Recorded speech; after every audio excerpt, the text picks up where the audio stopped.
Action. Assalamualaikum warahmatullahi wabarakatuh. Di sini kami akan menjelaskan tentang tugas bahasa Indo, yaitu laporan hasil partisipasi tentang asrama Darul Luwo. Kami kelompok 3 kami kelompok 4 akan mengenalkan anggota kami masing-masing. Saya Musalul Karim. Saya Habibur Rahman. Dan nama saya Salman Farisi. Oke, cukup tanpa berlama-lama, langsung kita ke topiknya. Asrama adalah tempat penginapan yang ditujukan untuk anggota suatu kelompok. Umumnya biasanya itu untuk murid-murid sekolah. Asrama biasanya merupakan sebuah bangunan dengan desain kamar-kamar yang dapat ditempati oleh beberapa penghuni setiap kamarnya. Para penghuninya menginap di asrama untuk dalam jangka waktu yang lama daripada diam di hotel atau di losmen.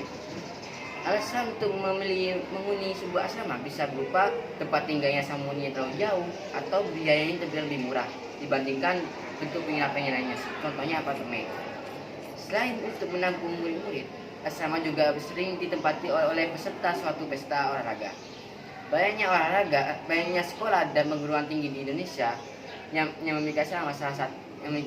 Salah satunya adalah Pondok Pesantren Nasrullah, yakni asrama Darul Luwo. Asrama Darul Luwo merupakan salah satu asrama di Pondok Pesantren Nasrullah, dan di Pondok Pesantren Nasrullah memiliki 2 asrama, yakni asrama putra dan asrama putri. Asrama putri dibagi menjadi tiga asrama, yakni asrama putri, asrama Hindu, dan asrama Ulumuddin. Sedangkan asrama putra itu dibagi menjadi 2, yaitu asrama Darul Hijrah atau Sorok dan asrama Darul Luwo atau asrama 2 bahasa. Dan asrama Darul Luwo memiliki arti asrama 2 bahasa karena di asrama Darul Luwo terdapat 2 klub bahasa asing, yakni NAC atau Nata Arabic Club dan INC atau Nata English Club yang menjadi dominan di asrama Darul Luwo tersebut. Asrama Darul Luwo memiliki 3 bangunan, yakni bangunan NAC, yang kedua bangunan INC, dan yang terakhir bangunan depan. Nah, untuk bagian bangunan NAC akan dijelaskan oleh Habibur Rahman. Oke, gedung NAC akan dijelaskan oleh saya. Gedung NAC merupakan gedung yang dikhususkan untuk unit MTSK dan MAK karena asrama tersebut menerapkan sistem bahasa asing, yakni menggunakan bahasa Arab. Hal ini dibuat karena unit M2N atau MTSK dan MAK hanya dapat meneruskan kuliah di bidang kitab baik di dalam negeri maupun di luar negeri, yang membuat bahasa Arab penting bagi unit M2N atau MTSK dan MAK. Gedung NAC di antara sekolah putri dan gedung terpadu depan gedung NAC memiliki 2 kamar yang besar yang dapat menampung berpuluh-puluh orang di dalamnya. Selain itu, kamar NAC terletak di lantai 2 dan 3 dan memiliki halaman yang cukup luas yang sering digunakan anak NAC untuk bermain. Kamar NAC di lantai 2 merupakan kamar NAC yang ditempati oleh unit MTSK atau MTSK dan MAK. Sedangkan di lantai 3 merupakan sebuah aula yang sering digunakan oleh anak NAC untuk bermuhadharah di malam Jumat. Di dalam kamar NAC juga terdapat kamar ustad yang sering menjadi tempat diamnya alumni Ponpes Nahdlatul Thulab dan para ustazah. Selain gedung NAC, terdapat juga gedung NEC. Gedung NEC akan dijelaskan oleh Salman Al-Farisi. Oke teman-teman, saya akan menjelaskan pembalasan ilahu dari dan melanjutkan pembalasan ilahu. Oke teman-teman, saya akan melanjutkan pembahasan ilahu dari teman saya yang bernama Habib. Selain gedung NEC, terdapat juga gedung NEC yang terletak di belakang gedung asrama terpadu.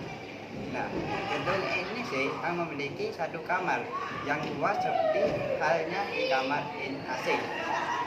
Selain itu, kamar NEC terletak di atas kamar mandi dan laundry